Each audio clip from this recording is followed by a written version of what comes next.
Hail hail and welcome to the 31st Temporary Stand, and we are a Hail Hail media production. This week myself, Richie and Johnny sit down and look throughout the bones of last Tuesday night's defeat in Lisbon to Benfica. In a comprehensive look we analyse the formation, the goals, the players involved and even question the manager at times. A wee bit more downbeat than our last effort, but we hope you enjoy our analysis at least. So nothing left to do but see you on the other side.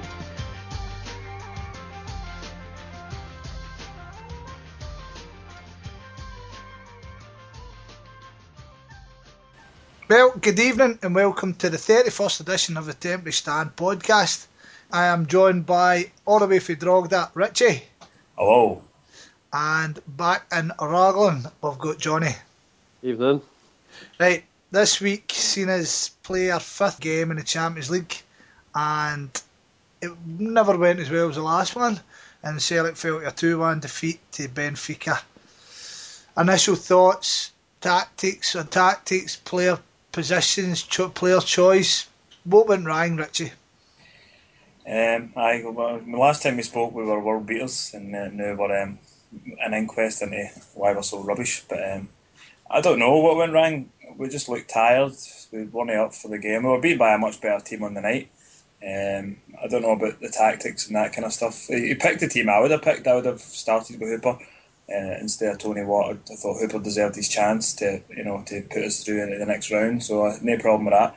I had a slight problem with how long he took to change it and how long it took Tony Watt to come on and that kind of thing. But no, the players just, I don't know, they just seemed tired. Just kept giving the ball away.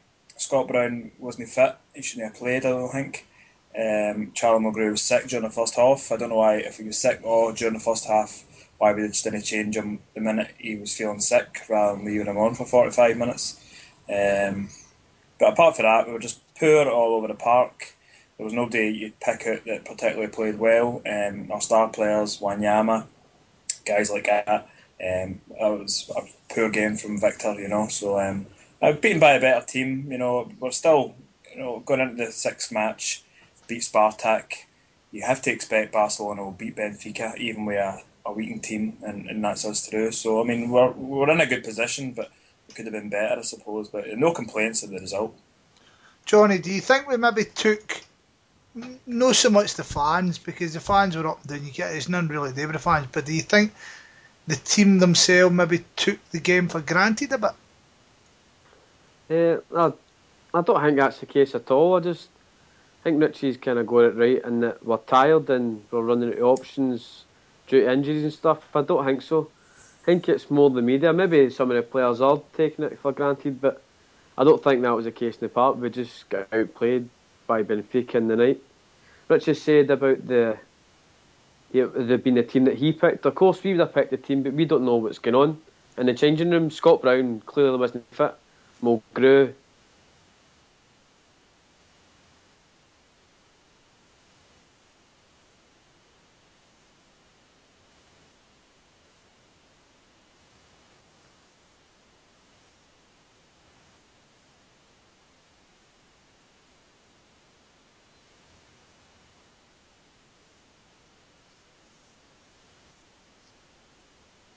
Right.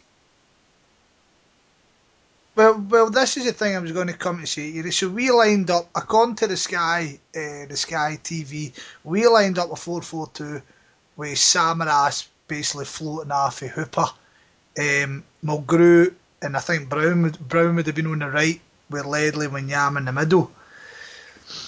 Now, their fullbacks were pushed up a hell of a lot on our wide guys, and thus far on their 2 fullbacks, as you said, they play different down the wings. There looked to be scope for Celtic attacking down their wings, but we never seem to do it.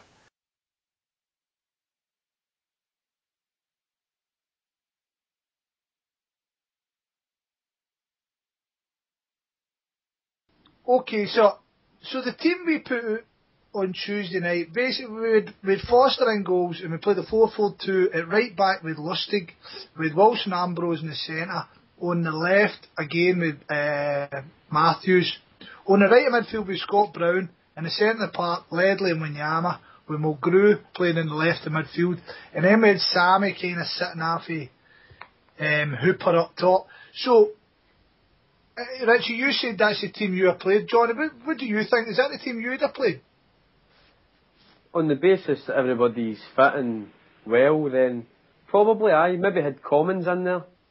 But For who? no, if you like, well, no, you maybe like that was been an option that a lot of people would have picked. But Mulgrew's in there for his set pieces, and he did get an assist again for his corner, which is a good corner. But God knows where the marking was from their point of view. But pretty much, but Brown wasn't fit, and Mulgrew was ill. So you're kind of thinking, well, you bring in Commons and you bring in Watt or Kyle on that basis. And I think Lennon's made mistakes the other night picking his team, if that was the case. But I think you live, you learn, you make mistakes, and that's going to happen. I think so as well, Johnny. I think he made a couple of mistakes on there. Richie, is something we gave Neil Lennon credit for in the past is not having favourites, right? And I understand that Scott Brown's the captain, but do you think it was too rushed to get him in? Because we seem to do no bad without him in that Barcelona game, and I know it was a different game. What do you think? Well, thinking that he was injured and it's the hip and stuff like that, then apparently on Celtic TV the night, Lennon said that that wasn't the problem, and he was cramping up because he's not been training, and he's no used to the exertions of a game, so that's why he was taking off.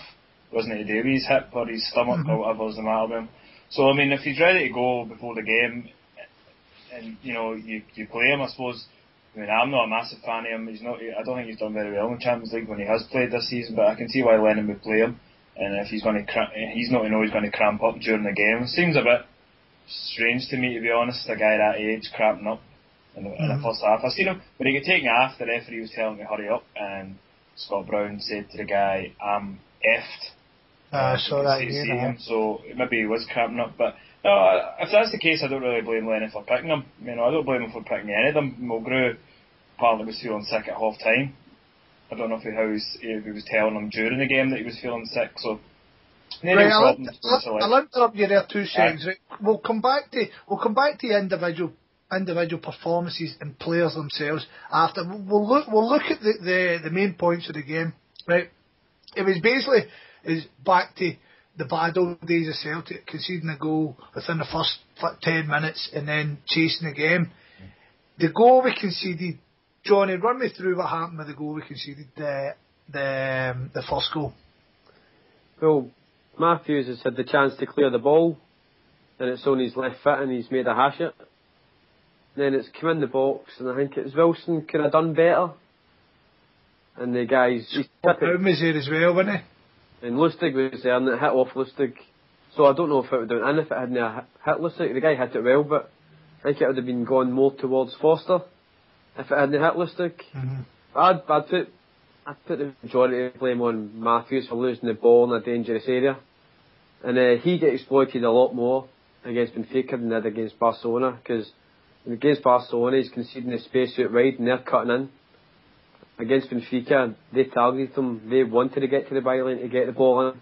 They wanted to attack him down his left-hand side, and it worked for them. And they attacked him quite a lot. The guy Salvio had a great game the other night for Benfica. Yeah. And we never really, even after that, we never controlled the game at any junction. And something that, when we go to the corner, and ultimately we scored for the corner, but when we go to the corner, I looked at the people I was sitting with and I went, thank God for that, if only just to get a rest. Because it seemed to be consistent attacking and there was nothing coming for us at all. However, we got the goal. Richard, what was your thinking about your goal? Well, the first thing was I was 5 minutes late of coming in for work, and I was watching it a wee bit paused. So a text went off about, during the game, just maybe about 3 or 4 minutes before we scored, and I said to the wife, we've scored, and somebody's texting me. And so about 3 or 4 minutes after the text, we got a corner, and I was like, I tell her, this is it, this must be the goal that they're texting me about. And we had the corner and they scored. I checked the text at half time and it was nothing to do with football. It was nothing to do with the game or anything like that. But, it was a good corner by Mulgrew. I think it's something to work on. Hooper blocks out the keeper. Keeper was useless, but Hooper stands in his way, annoys him, and the guy made a crap effort to get Hooper out the way.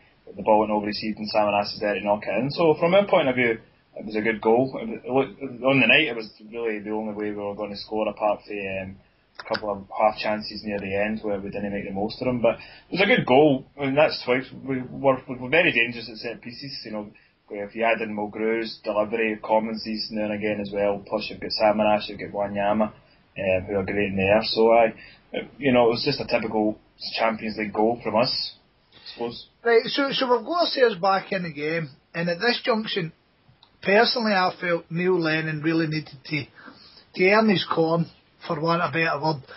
I felt that he could have changed something, tightened things up as well, but it never seemed to come, and it got very much a bit Chelsea-like.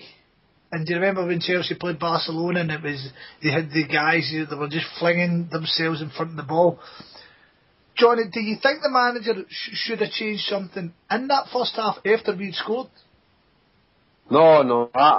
I really myself would want to change anything before half time. You know, it was good to get the goal back, and that was part of our game plan. And Richie said it was a good goal. It was a shocking goal.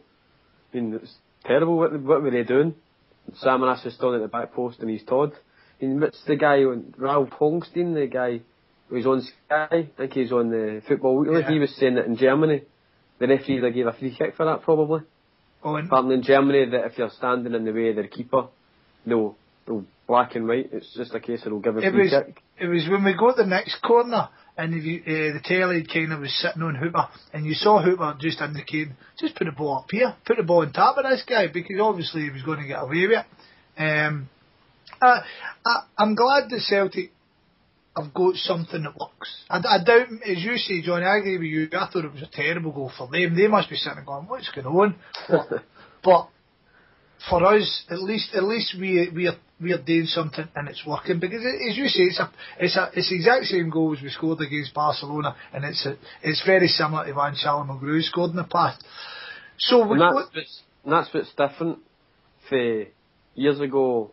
Up until now, we would have lost a goal in the first 10 minutes, then lost another goal 10 minutes into the second half. We wouldn't have got that goal back.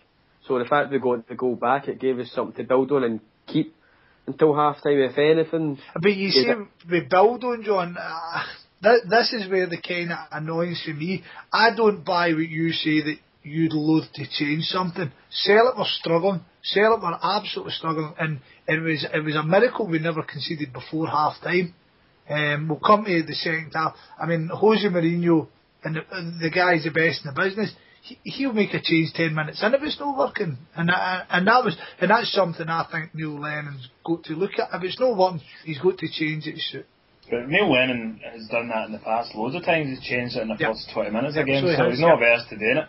Yeah, I don't know if he was just, he might have panicked a wee bit, or he was a wee bit hesitant, or he didn't know how to change it, or he was, the guy, the Benfica coach, like Johnny says, got his tactics right. So, I mean, it might just be a case of Lennon was outthought by a more experienced manager, and, that's the kind of thing you're going to have to put up with, with a guy who's only been in the job for 2 or 3 years. So, that will come, the same with the players who are young and that kind of thing. So, by the way, I didn't think it was a particularly good goal from Celtic. It wasn't a lovely goal, but it was a good in that we know what works, and and especially in a game where we're being outplayed technically, which we were all night, that we could score a goal. What you're saying is, it puts a bit of panic in the opposition, because they know you're good at it, or they know that you're past good at it. I mean, it's the same as when, like, you get a free kick away to Del Piero in his day. You panic. Do you know what I mean? And sometimes your panic allows spaces, allows you to kind of do things that you wouldn't normally do. So we weathered the storm to an extent. I mean, I think the last couple of minutes was as desperate defending as you'll get. So we got to half time. Was that the opportunity then to look at?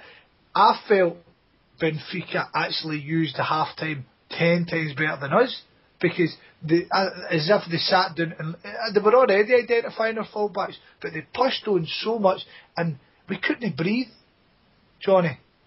Well, I think, at half time, he'd have come in and Mulgrew would have been telling him, I'm no well, and Scott Brown would have been saying, I'm fucked, kind of thing. And I think he's maybe no wanted to change both of them at the one time, and that's maybe a regret that he's got, where he probably he probably should have just bit the bullet and subbed both of them, because Brown was like playing my man down until he went off in the second half. But they probably did, and they attacked us really well down the wings. It's just, there's no harm in Lennon getting out Fox by a guy who's so experienced. I think we are giving them a bit too much credit, personally. I mean, their attacking, waves and waves of attack a lot of the times came for us and our stupid passing and bad passing. We were getting the ball and the centre halves at times were just humping it up the park. I mean, I thought the days of that in European games were gone. You know what I mean? I'm just getting the ball and just wallowing it straight into their fault, trying to get Gary Hooper to run the channels, you know? Sorry, John. He'd a thankless task, Cooper. He had big Luis Sao on him the whole game, who's his first game back. He's trying to make a big impression. But he didn't get that many high balls up to him to get. I mean, Samaras struggled to hold the ball up to take the pressure off at all. And a lot of your attacking came for Big Ambrose going mazy runs. And Lustig made a few tackles when he was sliding back. So I think he was trying to get forward. So a lot of times when other people were losing the ball, it was getting passed out to the guy he was marking out wide, and he was coming from in the side through the back to make tackles. So he was at least trying to get forward, but he was quick enough to get back and make a tackle. Aye. So at that point, you really wondered if Celtic were basically, if the manager was just hope for the best, hope we could sneak something, but the goal came, and I think for our perspective it was a bad goal to lose. For them it would be it's a load of good movement. Richie, what was your thinking of their goal, their second goal? It was clever on their part, but on our part it was as poor. You could say it's equally as poor as the goal they gave away. You know, beaten the air, and then Wilson is beaten by the movement of a centre half, which isn't the best thing. You know, the guy just runs off him. Wilson's ball watching and unable to get back when Lewis wins the header, and your man took it well. But it was poor from our point of view. Wilson, I don't know what Wilson's looking at the ball for. He's marking the guy he's marking. He knows he can't win that ball, so he keeps his eye on him. But he watched us lose the header, and then by the time the ball was there, he was nowhere to be seen, and the guy took it well. So poor goal from us, and from their point of view, I suppose it was well worked, but it was coming. It was inevitable. There was in that second half, there was no way I thought we were going to go through in 90 the full time whistle, one each. No way. It was inevitable. And from their point of view, they deserved it. So I was. On you go, John. I was kind of hoping it would turn out to be like Helsinki and Helsingborg, where we would soak up the pressure and then run up the scoring, bang, score another goal, and we'd be through. But it wasn't the case, and it was really basic mistake by Kelvin Wilson, was it no? There's no shame in Ambrose getting beat off Luizao because he's bigger than him. He should have done more. He maybe shouldn't have been trying to win the ball so much. He just should have been trying to put off the big guy a bit more. But Wilson should just be staying with his guy. When the guy spins after you, you should have seen him spinning after because you'd be watching him and know the ball. Yeah. But where was Adam Matthews? It was like Messi's goal at Parkhead that came out to the left back area where Matthews maybe should have been, and he wasn't there. And I don't even know where he was at the goal the other night. No watched it that many times since. I'd say he's probably doing whatever he's assigned to do at corners. There wouldn't be two men on the one guy, so I don't know what his job is, but I wouldn't particularly blame him. I'd put it on Wilson and Matthews for the first goal. But both the goals were inevitable. You can't take that amount of pressure, and for 90 minutes we're conceding at least two. Yeah, but our game plan away from home has been to soak up the pressure. So, and against I can't think if it was Helsinki or Helsingborg specifically, one of them pummeled us for a while. We went up this park and we scored, and then we could have scored another couple. And I did think that was going to happen early. I thought we were going to do it, but just they're that bit better than Helsingborg and Helsinki, who are both crashed and burned in Europe, to be honest. Helsingborg are rock bottom in our group. Helsinki get pumped. Sorry, Johnny, I disagree with you. I can't argue with you what you thought, but it was a different game. It was an uncomfortable game watching, as I've felt watching Celtic in a long time. Do you know what I mean? I felt like Richie says, it was just a matter of time, and I was really, really frustrated that nothing seemed to be changing.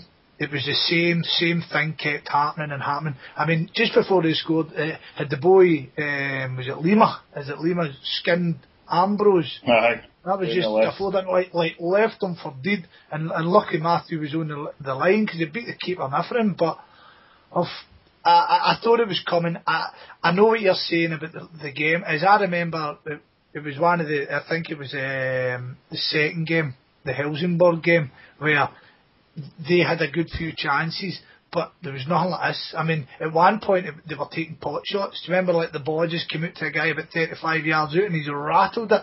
Now, I mean, it's high and wide, but I'm sitting and going, this isn't the same Celtic team that stopped Barcelona fucking breathing. Do you know what I mean? To move on, in my opinion, Celtic or Barcelona, maybe Benfica themselves, Celtic came more into the game. Victor Wanyama had a shot straight away after that, and then I think another 10 minutes had passed. Celtic were pushing there, and Tony Watt come on.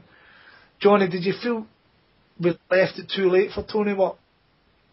Considering they get into a couple of good positions in the short time that he was on, then I think it's pretty clear we should have had him on quicker, because he's pace, and he pulls it to the right hand side, and just it's ifs and buts, you know what I mean? It's a decision that wasn't made at the time, but hindsight, you would have had him on quicker. Not that he covered himself in glory, but he was getting in the positions and he would have put him under a lot more pressure than, say, Hooper did for most of the game. He's still an unknown quantity to any of the other teams, despite his goal against Barca. Mm-hmm. I was really disappointed that Watt never passed the ball out wide. He's the first one that hit a shot. I was really quite angry with the wee guy for doing that. It reminded me of Sean Maloney, who was free kick in Seville. Just try to grab the glory, where they should have passed it out to the right and somebody else would have had a clearer shot. As much as I was crying for Watt to come on, we've bemoaned the fact that James Forrest was missing. I think James Forrest would have had a huge influence in the game on Tuesday night. Richie, was James Forrest a big miss for us? And would you have had Watt on earlier? Well, James Forrest was definitely a big miss for us. His pace would have been an out ball. We talked about the Helsingborg game. You know, that changed it in the second half in that game. You know, he was, you know, playing up and on the shoulder of the fullback, and you know that took a lot of pressure off us. We didn't have that on the other night. You know, we didn't really have any out ball. Cooper's not really an out ball. He's not particularly fast. So I would definitely miss Forrest. We're missing him. You know, a lot of people seem to, you know, think he's not up to that much, but I mean, I think we all agree he's a great player and definitely a different option for us. Johnny's talking about Tony Watt, and that time he took the wrong option, and he did. But you're talking about the Wanyama shot. Chris Commons took the wrong option as well. I was cussing him. You know, all he had to do was cut it back to the penalty spot, and there was two guys there waiting, and I don't know what he was doing. Yep. I was absolutely shouting and screaming at him. So I mean, you can see why Tony Watt might take the shot. He's a young boy, and he did have the shot was on. He should have passed it, but Chris Commons, you know, put your head up and cut it back, and that's a goal. But I suppose you know it's gone, it's done now. But you know, I was pretty annoyed at the time. But I mean, Tony Watt, he should have been on maybe 10 minutes earlier. I was wanting Miku on, you know, maybe 55, 60 minutes. But as the game went on, probably wasn't a game for Miku either. He doesn't have a lot of pace, and Tony Watt should have come on. He gave them loads of problems, and he looked hungry, and personally, I would put him in for the Spartak game in front of Hooper. Judging on that performance, you know, he gave them a lot of problems. He gave them more problems than Hooper did in the entire game. And I know they might have been tired at that point. Lewis might have been feeling the pace, but I'd say go with Watt for Spartak because he's in the zone. There was a point when Watt came on that he ran Lucille, and he ran away from him. As you said, whether Lucille he's played the whole game and he's knackered, or he's just coming back and he's getting that wee bit of tightness. But that's what kind of woke me up to going, this boy should have been on earlier. His directness and his pace gave us something that we never had. I'd also agreed with what you're saying about Miku, but it just seemed frustrating, didn't it? In our big European games this season, I know we won the Spartak, but the big European, we seem to have to make subs rather than making subs for the benefit of the team. I mean, bringing Brown off, we'll come back to that once we talk about players, but bringing Brown off because he's knackered rather than you want to change the system and you want to change the flow, and bringing Mulgrew off because he's no well for the same reasons is frustrating. I mean, it happened to us in Barcelona. I felt Miku was the man to come on. Or was it Lassad that was on the bench, should I say? But you were forced into the subs with Samaras, and I think Brown had to come off that game as well. As much as Celtic were pushing at this point, I mean, there was only minutes to go, and we had a couple of decent chances, which we've spoke about. Once again, the standout for Celtic is the big keeper. He made two absolutely stunning saves. I think the second one for Big Cardoza after he sent Big was it Ambrose again? He sent him for pie and chips, didn't he? And Big Foster. I mean, the big boys are having a stunning Champions League campaign, as you know, Johnny. Oh, well, would we even been in the competition if it wasn't for him? He's a mountain. This save for Cardozo, he'd no right to save that at all. The big guy smashed it, and it was going in the tap dancer. And he somehow gets his arm. He's just turning into a top class keeper, and will be, if he keeps doing that, he's going to be the top asset, even above Big Vic. You know, we'd have probably got beat 4 or 5-1 if he wasn't playing the other night. So, but everybody, for a good team, needs a good keeper, so he's doing his job. Other people just need to he's consistently doing his job, so other guys like Wilson, ball watching, need to consistently do their job to a high standard. But it's tough to adapt to playing in the Champions League and your domestic league as well. It takes a bit of getting used to it, I'd imagine. There's a lot more effort put in than compared to the Europa League, I think. So it's going to take a couple of years to, that's if we keep getting in the Champions League. Because you see teams like Montpellier, they're 2 points off relegation. You know what I mean? Dortmund were crap in the Champions League last year, and they won the league again, so it's hard to get consistency in both fronts. Man City. And Man City as well, they're pretty pony in the Champions League as well.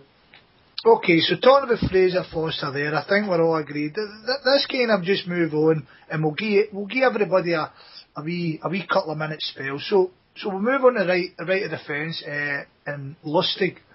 I personally thought Lustig had a decent game. There was he never caused anything. He was solid in what he was doing, and I don't think at any junction he was embarrassed. Richie, what was your thinking? I agree. He was maybe the one to get past marks. I don't remember him doing anything particularly bad. You know, he was steady. You know, I think Matthews had it harder because he was playing on. You know, he's a right fitter, and he was up against that boy who had a great game. So maybe he had an easier time in it. He wasn't targeted as much, but he did his job well. And you couldn't say he didn't have a good game, I suppose. But he was one of the few that you would say that, you know, he could come off and say he done all right. Mm-hmm. Johnny, we'll go to the other side, and Adam Matthews, no the best night for the boy. What was your thinking there? No, he had a hard time. He's had a lot to live up to after his performance against Barcelona at Parkhead. But he's fell victim to the tactics that Benfica had. It was the opposite of Benfica, and he's had a really torrid time, and he's made a bad mistake for the first goal as well. But he's not a natural left back. We've got to come a bit of slack. We don't have a natural left back replacement that can play there in the Champions League. Mulgrew can play at left back. Ledley can play at left back. The best option is Matthews. So he's come up against a really good performance in the night, and he's been roasted a wee bit. But hopefully he'll learn it. It was something I was thinking about during the first half, in fact, when Mulgrew wasn't having a great game himself, and I felt that maybe Mulgrew going back into left back and pushing Matthews into left midfield to give us more attacking options. Do you think that would have been, or was it too dodgy with Charlie at the back with that pace? Yeah, Charlie Mulgrew's, I've seen milk turn quicker when somebody runs past him with the ball. You know what I mean? I've seen Watchdale Rovers players knock the ball past him with ease and get the other side of him, and Mulgrew was chasing his tail.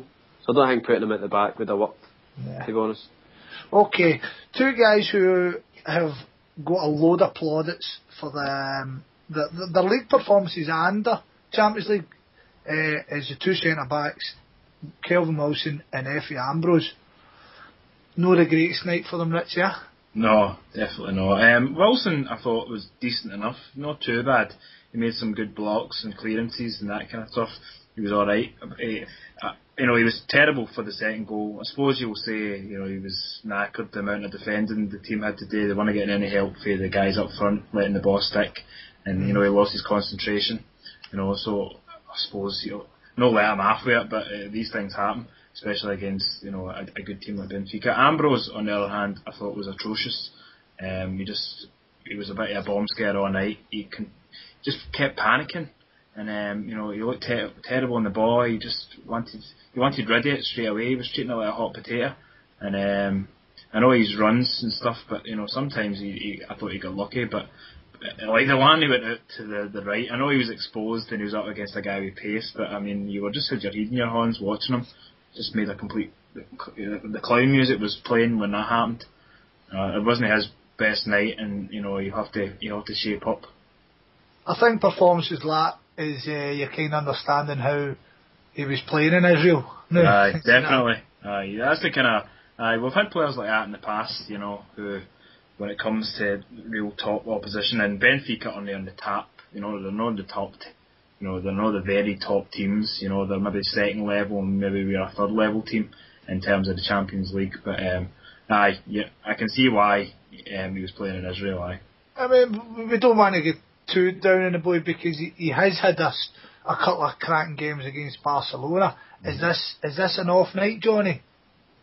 Aye, well, he's only been here a few months and he can pretty much in and straight into the team, so we'll go to give him a bit of slack. But his performance the other night was kamikaze. He reminded me of Majid Bagheera, just charging about everywhere. Aye. You know what I mean? But we've got to cut him slack. He's still relatively new into the team, and Big Mialbi were doing a lot of work with him to make him improve. But Wilson, what happened with the second goal is the difference between an average player and a top class player. Yeah, I'd agree with that. Aye. Top players don't lose concentration for the whole game. They keep it going for 90 minutes. That's your top players who have done it in the Champions League. And you're right, he had 1 minute and it cost us a goal. That top class defenders don't do that. What age is Wilson? He's about 27, I think. 27. So he's still defenders. He's still got time to improve, He is improving. So well, he has improved, hasn't he? So I know he's improved a lot this season, but even more, he's got time to improve, and he's got a lot of good attributes. He's tall, he's quick. He always gets his leg in to block things. So hopefully he will learn to have concentration for 90 minutes and no for 89 minutes. Really. Mm-hmm. I always laughed. There was, do you ever remember the big boy Titus Bramble, who played in the Premiership for years? And I was a Newcastle fan, and I asked him, and I says, see that boy Titus Bramble, how's he get his game? He's bloody hopeless. And he says, for 89 minutes, that big boy's a superstar, and for 1 minute, he's a disaster. And he says, and that's what they show you in Match of the Day, is that 1 minute. So, as you say, 27-year-old, he's still got time to... I mean, we'll have games like this, the defence. I mean, it couldn't have been an easy shift for any of them. As Richie rightly says, nothing was sticking, and at points they were having pot shots. So, I'm willing to cut the big guy, cut the two of them a bit of slack for that. So then we get into midfield, and this is where I believe that Celtic lost the game. With Scott Brown on the right of midfield. We've already spoke a wee bit about Scott Brown. Scott Brown fit, does he get in the game, in the team every week, Johnny? He's a club captain and he's been playing pretty well this season, so yeah, and I can see why you get played thoroughly. It happens all across Europe in football, guys who are maybe taking injections or whatever. I don't know if they took an injection, but that sort of thing, they get a risk gets taken on them, and often it works and often it backfires, and it didn't work for us, but I can see why you played, and I think and I feel if it's Scott Brown does get in this team as it stands. That's you with that? No, really. I mean, I'm not a fan of his, and that the other night was the reason why. Charging a boot, terrible first touch, passing terrible, and you wonder what he offers. But I mean, this season and last, he offered a bit more, and I could see maybe what people who rate him were talking about. But that's the kind of Scott Brown performance that makes me think, no, you know that guy's no Celtic captain. No composure. Just his first touch is terrible, and sometimes his passing is just awful as well. And his positionals. He's still playing. I've got to judge a guy on the fact that he played. It's the guy who's cramping up. I'm not supposed to say, oh, that's a shame. But, I mean, you can just judge the guy on what he done, and it's not the first time he's played like that in the Champions League or in big games where he's all over the place, not keeping his position, and just generally getting the ball away constantly. So I mean, it was his usual. When he's bad, that's how he plays. He's played like that in the past when he's been fit. So I mean, I'm not going to say, he only played like that because he was cramping or because his stomach or his pelvis or whatever was wrong with him. He was rubbish. Yeah, but that was his first bad performance in Europe this season, in my opinion. But do you think a fully fit Scott Brown would win the team? Well, on that team the other night, I would have picked him. I don't see who else you would have picked. Who was on the bench that we could have played? Stadium, I suppose Commons maybe. But we weren't setting up to play with two wingers. So I mean, I could take or leave him. I'm not a massive fan of his. I don't. Personality-wise, playing-wise, I'm not a big fan of his. So I don't buy into the Bruni stuff or anything like that. I judge him how he plays, and he was crap the other night, and he should be called on it. I don't think many of us have ever been big Bruni kind of guys, but what did you think, Scott? Well, his game on Tuesday is, again, it kind of goes back to the old Scott Brown. I mean, I think the old Scott Brown is the guy a couple of years ago who just wasn't performing, was getting in people's faces, was getting needless booking. I mean, on Tuesday night there, he was diving about. Any time anybody went near him, then he was nudging people and he was giving people dunce. And it was back to arsehole Scott Brown, pain in the arse Scott Brown. Neil Lennon said when he started as manager, when he was given a full-time job, he said, people were saying, why you got Scott Brown? And he was going, see that guy, he's horrible to play against. And that's always stuck with Neil Lennon, and that's why he's his captain. However, we spoke about it a couple of weeks ago, after the first Barcelona game, and we said, as well as Celtic have done, and as much as we get in their face and stuff, our possession is not good enough to be considered a Champions League team. Right? I'm loving this Champions League, and we'll talk about that later on.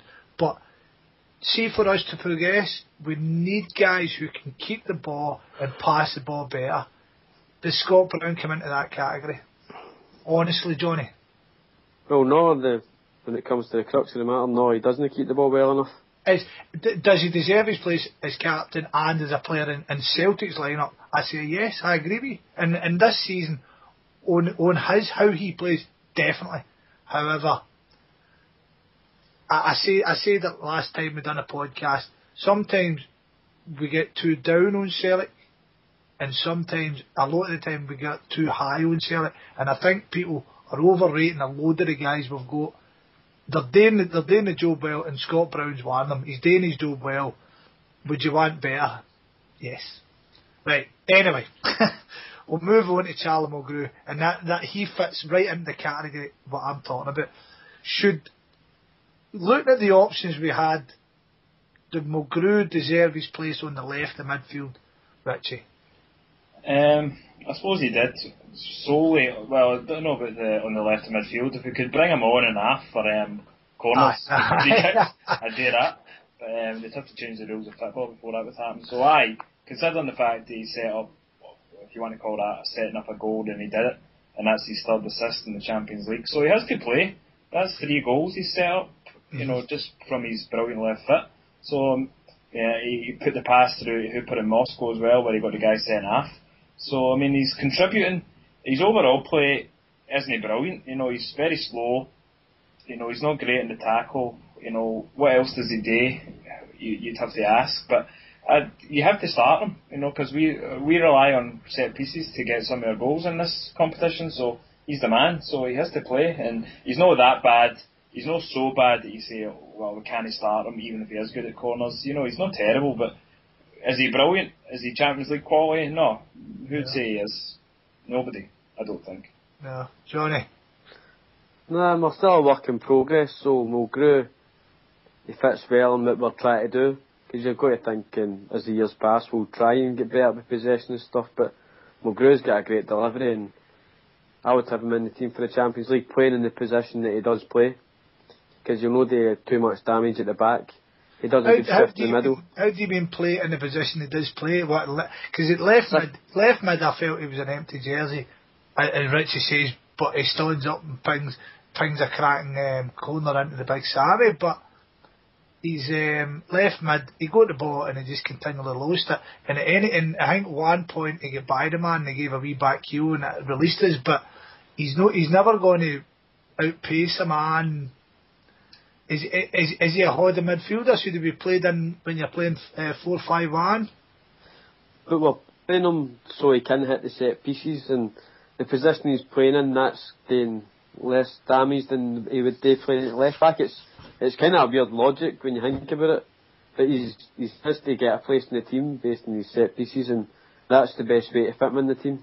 And see when they ran past the guy, I think that's what knackered him, man, because he looked absolutely shattered after it. I'm convinced that's what made him no well and tipped him over the edge.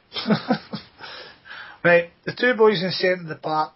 We'll start with the main one. Victor Wanyama has received numerous plaudits since we've signed him, but so much more since the Barcelona game, where we, not personally, but on the podcast, we challenged the guy to give us a Champions League performance, and against Barcelona we got a Champions League performance. Tuesday night was as far away for a Champions League performance as you get. Was it totally his fault the midfield's lost there, Johnny? Well, he has been a big player for us, and he's got a lot of stature. But again, they put him under a lot of pressure, and he didn't really deal with it very well. But there was a couple of free kicks he got against him as well, that just his brute strength, the referees seem to be penalising him for, which I thought was a bit rubbish. Maybe that put him off, but he just didn't play well. What age is he? 21? He's not going to be brilliant every game so far. But so we just expecting a bit too much of him? Maybe so. He's got a lot of expectation in his shoulders, but he's not going to be great every game at his age. Just an off day for him, really. Richie, in mad there? No, not really. He was terrible. I love him, but I thought he was absolutely terrible, and that's just based on how good he can be. He just looked, shattered, and he is a boy. I suppose we overestimate how much it takes out of him at that age and that kind of stuff. But we just rely on him so much, and he's going to be such a miss against Moscow that when he doesn't play, we are a lot of the time. There was times where the ball was getting passed through midfield, and I was saying, "Where's Victor?" And he was about 5 yards, in front of the ball, and he was totally bypassed. He was just He was just a yard after pace. So I don't know. Maybe he should have been rested against Aberdeen, because he just wasn't at it all night, and which was a shame, because if he'd been at his best, then it could have been a different game, because in Moscow and that kind of, it was him winning the ball back that helped us win the game, and he never really did it. So no, it was disappointing, but I've certainly been hard against him. He's got what it takes. It's just he's fatigued and he needs a rest maybe. To confirm, he was 21 this year. You forget again, because his stature, because his performances, you forget the young age of him. Is that where the manager, the captains really go to step up a bit and guide him through games, especially when he's no having games like that? I don't know. Oh, sorry, Richie. Sorry, John. I don't know. Scott Brown, I've never seen him guide anybody through a game, to be honest. That's not the kind of role he plays as captain for what I see. I don't know what Scott Brown would have to say to him. If the guy, mentally, physically he's tired, then I don't know what you can do with a boy that age. It was a step too far for him. And, he's played in a game, he's not played well, and he's got himself booked and put out the next game, so it was a disaster in terms of Wanyama. Yeah, and I suppose he wouldn't have been helped by the fact that Mulgrew's ill, Brown's no fit. That's probably impacted and put him under a bit more pressure as well, to be honest. But I don't agree that he could have been rested against Aberdeen. Aberdeen was you could describe it as a must-win game because we hadn't won in 3 SPL games, and Aberdeen could have went above us. So we couldn't afford to drop players and stuff. That wasn't a must-win game. How was that a must-win game? If we had lost that game or drawn that game, it wouldn't have been a big deal. Benfica was what mattered. I would have been annoyed if we had lost to Aberdeen, but it wouldn't have been that big a deal. It wasn't a must-win game. It's only November. We only romped the league. You could have arrested people. Anyway, we'll move on to Big Victor's partner, Joe Ledley. What was your thinkings of Joe on the night, Richie? Thought he was anonymous. If he wasn't there, you wouldn't have noticed. Very poor, just the same as Victor though, seemed tired. Just for the beginning, he seemed tired. He was a yard off them. I know everybody says, what does Joe Ledley do? But he plays the simple balls, he wins the ball back, he takes up good positions for defenders and stuff like that to take the ball, and he always makes the easy pass. But no, I thought we just lost the midfield battle completely. They completely lost midfield, bypassed it. Joe Ledley was another one, had a very off night. It was just a shame that they all seem to pick the same night, have a bad night. You can put away maybe one or two in your team, pulling their weight, but on the other night we had 8 or 9 not pulling their weight, and that's why it ended up the way it did. And Ledley looked frustrated as well. See when they get booked for the tackle that probably wasn't a booking, probably wasn't even a free kick. He just looked really frustrated. Maybe not just at that free kick, but just about how the way the game was going for him. He just looked totally annoyed. But before the game, Hooper, Ledley and Brown were the 3 that were doubts, and Lennon said that one of them was a bigger doubt than the other 2. So is it a case of Ledley, Brown and Hooper weren't fit and probably shouldn't have played at all? Because against Barcelona at home, we had guys who weren't really fit, so we did make the changes. Because in this game he's went back to the guys that he's relied on in the past, instead of putting in the likes of Miku and maybe putting Kyle back in and putting Commons in as well. I suppose, as you rightly said earlier on, only the club really know that for certain. We'd be speculating on it. To kind of come back, Johnny, the Ledley free kick, I laughed about it at the time, because, as you rightly said, he's won the ball. You know what I mean? He's won the ball, and the boy's lying on the deck. However, Richie, do we know sit in a podcast talking about referees need to be tighter on that, and winning the ball but taking the guy isn't good enough anymore? Do you know what I mean? Exactly. So, that was the case. I shouted in the way. I was effing blind at the telly, but then I looked at it again, and he takes the ball, but then he goes right through the guy. Through the boy, you can't do that. You can't take the guy out in the middle of the pitch just because, I got the ball, but that doesn't mean you can take the guy out anymore. It's not done, and the way he went in, you can't really argue. I think Johnny's right though. I think it wasn't just that he was frustrated, the way it was going, and I don't think he was able to perform for whatever reason at his best, and that's why he was so annoyed. You saw him telling the referee, he called him a bad word. And you could tell, it wasn't going his way. So I don't think it was particularly the booking that had him, annoyed. I think it was just the fact that we were being overrun and, the players didn't have any answers.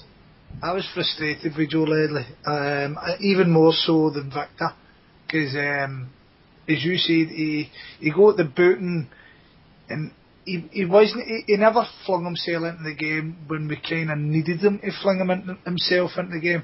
He's been accused in the past of hiding, but disappearing in matches. Some people say, he does all the stuff that you don't notice, but when you're getting beat, the stuff you don't notice isn't good enough. Do you know what I mean? I was expecting, certainly when he was given that centre midfield berth, I was expecting a bit more, and I felt Kyle, in the time he was on the pitch, done more than both midfielders had done in the whole game. But we'll move on to the 2 boys up top. Right, so Big Sammy's grabbed the goal, but no the greatest performance for him. Would you agree with that, Johnny? Apart from his goal, he wasn't very good.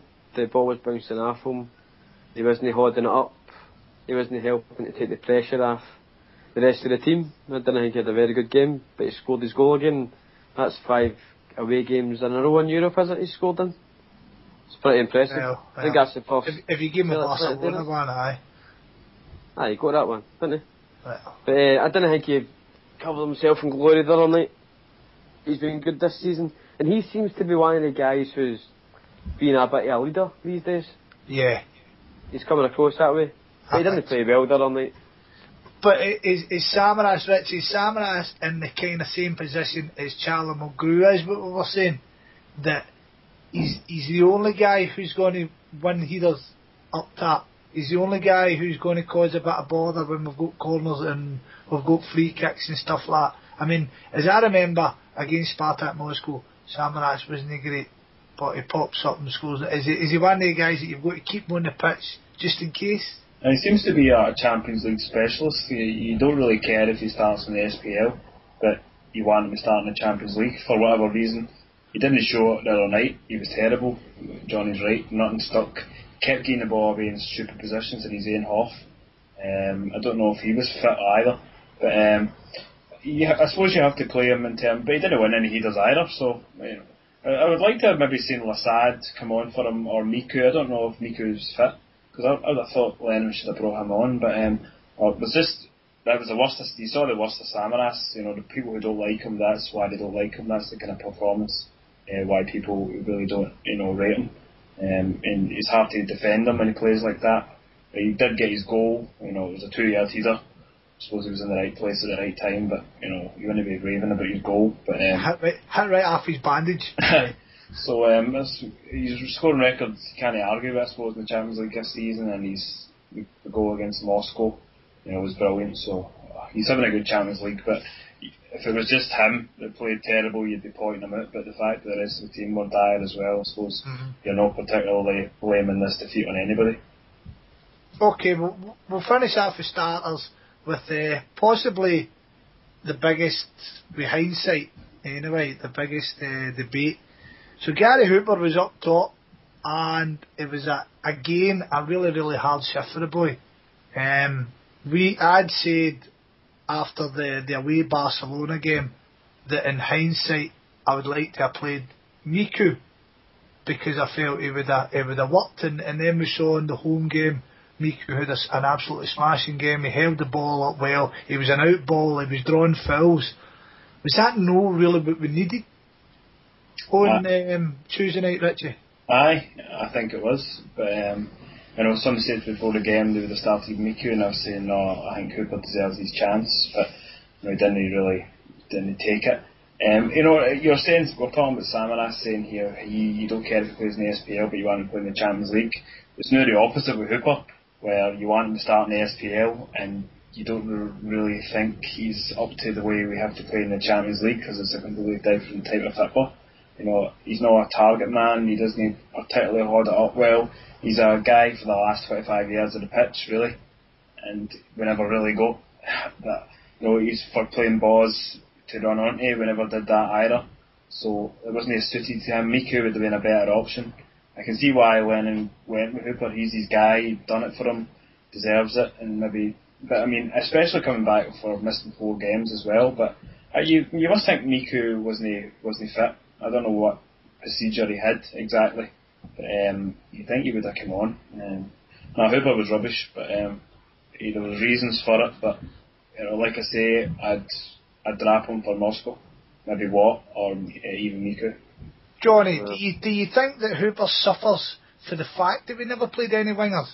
I mean, Hooper's best games seem to coincide when you've got like Forrest battering down the right, with Samaras even playing on the left, and a partner. But the fact is, I mean, Samaras was on Tuesday night was coming so deep to try and win headers that even if he was winning headers, what was Gary Hooper really going to do? Do you know what I mean? Because he'd still have to come and collect the ball when he's back to goal. Is it just basically the system doesn't suit him? The system didn't suit him the other night, because we never got down the wings to get crosses. No, that's what I'm saying, aye. He was amazing in Moscow. The way he's got his goal, and he generally caused their defence havoc that whole night. But he was getting support from wide that night, and we didn't really have the ball up top at all. He had a thankless task. I'd like to see the stats I'd imagine he's ran himself into the ground. Mm-hmm. He's probably about 10, 11k running about, just chasing defenders. But you don't really notice that when they've got the ball the whole time. You're just watching them hoping to win the ball back. But Richie says you better start Hooper in the SPL games, but maybe no. See, Miku isn't suited to playing the SPL at all, getting kicked after like a Fraser Wright every week. He's suited to the Champions League. So I was surprised that Hooper played. I thought he was the one that was maybe struggling. And I thought Miku would have played, especially the way how well he played against Barcelona at Parkhead. Hooper's tried and tested. He's done the business for us time and time again. So I don't really have a problem with him having started the other night. Right, but as a starter, so off the bench for Charlie Mulgrew at half time we had Biram Kayal. How do we think he performed, Richie? He done alright, I suppose. He made a wee bit of inroads in their final third. Like you said, Merlin Wanyama led, he did the whole game. Put in a good effort. He just looks, I don't know, he just looks sorry for himself. He's not happy. He doesn't look like the gallus wee guy we were used to a couple of seasons ago, strutting about the park. I don't know if we'll see him much longer at Celtic. I think maybe he'll be on his way out. But he did alright, I suppose. He hit a shot in the last few minutes where I suppose it was hard, he didn't get over it. But, you see him hit shots like that, and make a lot better effort, but I suppose maybe 2 out of 10 of them would go in, maybe even 1, so I wasn't cursing him or anything like that. He did alright. But like I say, there's something missing. But that was a sitter. Come on. He should at least be hitting the target. Should have hit the target, aye. It would have been a great goal. It would have been a great goal if he had scored it. The guy just looks as though he's feeling sorry. He looks as though he's going to cry all the time. He does, he must be putting himself under a hell of a lot of pressure to try and get back in the team because he's got these guys in front of him. But now when the team is so tired and there's injuries, now is the time for him to step up. So he's got to do it. Yeah, he's got to take the jersey now, isn't he? He's got to turn that frown upside down. but you're on the ball there, right? Victor's going to be out, so you presume that he's going to be the starter. He's going to be taking that. So he's got to make that jersey his own. He's got to come out, because I like Kyle, but I don't know if I'm still swayed by the Kyle we had when we first signed. The guy who controlled games. He showed the right bit of passion. He wasn't Scott Brown half his nut at times, but he showed a fair bit of dig, and his passing was good. Fair dues, he didn't score enough goals, but that he was basically after him we wanted in midfield, and we were talking about him going anywhere. And now, as you say, he just looks a sorry self. But so aside from him, we had Chrissy Commons come on for the fucked Scott Brown. Had a few half chances, a few wee digs at goal and stuff like that. Johnny, what do you think his performance all round? Didn't think he done really much, to be honest. Chris Commons has scored a lot of good goals, so I've not got a problem. He'd probably get told to go in there and have shots, because we hadn't in many shots up until then, so he'd probably get told to have a few digs and goal. So I'm not too bothered about him not cutting it back, because another day he'd have scalped it in the back of the net. I don't think he'd really done much apart from that. He's good at winning free kicks, Chris Commons. So if he played for the start, it would have been good, because he gets his big arse in the way and he falls there. Some teams go after nut about him doing that, but he's really good at it. But I don't think he'd done much. As soon as he's contacted, he flings himself down, didn't he? And we'll finish off with, obviously, Tony Watt got the last 10 plus the 3 minutes extra time. Richie, just cover it. Like we said already, he caused him a lot of problems. We think he should have been on earlier. I thought they were scared of him the same way Barcelona were. I suppose maybe Lennon will say that's because he came on as a sub. He wouldn't have done that if he had started, which there could be something in that, I suppose. But no, I think he's just in the zone now. He's full of confidence, and I'd definitely start him against Moscow. I think he'll score against them. So I thought he did well for the wee bit he did. He could have passed it, like Johnny says, rather than taking the shot. But that's the kind of boy he is, so you don't want to take that out of his game, really. Aye, should have been on earlier, but there you go. Yeah, that kind of covers it. So, I hope Tony Watt gets a rocket up his bum for no passing the ball. I hope Lennon tells him straight.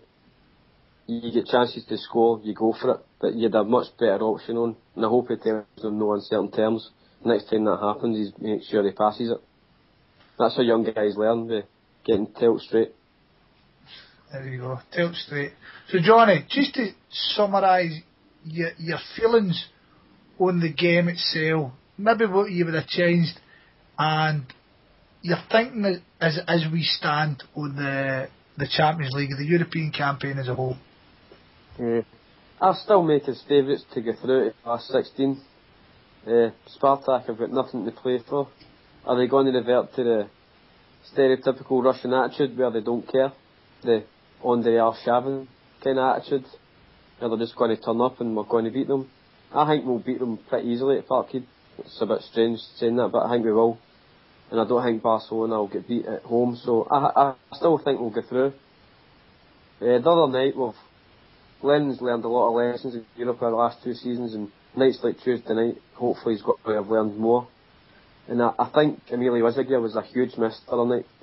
And today, him and James Forrest would have made the game different. And that's where the team's getting tired, because we're running out of options in certain bits, areas of the park. But I think we'll qualify for the last 16. Good. Richie, same question to you. So what did you think of the other night, and what's your opinions on the Champions League as a whole? I think we were just beaten by a much better team than us on the night, and I think they're a better team than us in general as well, so we'll just forget about it, move on. As regards to the league, the group, I think we should beat Moscow. There's no reason why we shouldn't, and Benfica should lose in the Nou Camp, so I mean a draw should be good enough. So you have to think the odds are, I don't know what the odds are about the bookies, but you must think that we are favourites to go through, just do our job in the night. But I mean, Victor's going to be a big loss. I mean, Spartak could come and just play freely, and nothing doesn't mean anything to them. But they might not just gear up. They might just play their game, and they've got some decent players. So just wait and see. But you have to think Barcelona will beat Benfica. I'll be raging if they don't. I saw Xavi saying they'll play to win. They don't care who goes through. So I hope that's the rest of the team go with that attitude. If Barcelona win the Nou Camp, then we should get through. And Barca are more likely to play a stronger team because it is at the Nou Camp and there's no travelling involved. So they probably will play a decent team. I hope so anyway. I think that's us pretty comprehensive there about the game, lads. I don't think we really need to get into anything else. So have you got anything else you want to add? No. No, not really, no. Yeah, okay, so we'll finish up there. So Richie, thanks very much for coming on, pal. No bother, cheers mate. And Johnny, cheers for coming, pal. Cheers, Scotty. Good night, boys. All the best. Right, cheers. Well, that's us. Hopefully you made it to the end. As always, we would love to get some feedback on this or any other podcast. And you can tweet us up at Temporary Stand. You can mail us on temporarystand@hailhailmedia.com, or even get us in the usual message boards. We would urge you who have took the time to download this to download all the other Hail Hail Media shows. We have the Homeboys and the Homeboys Down Under, who go out live on a Monday night and a Friday morning respectively. The Lost Boys, who have really stepped up the game of late, have thrown out pods. The Mets Boys, who go live on Sunday nights. The 90 Minute Cynic, Paradise Report, Paradise Preview, The Green Room whenever they start podding again, and of course the Aussies at Rebel Podcast, and Graham, Coach and the Rev on Beyond the Waves, who host a live show after every game, so plenty to be choosing from. Oh, and I forgot about Tic Tac, the Carl Out Charlotte Boys. So nothing left for me to say, but God bless, hail hail.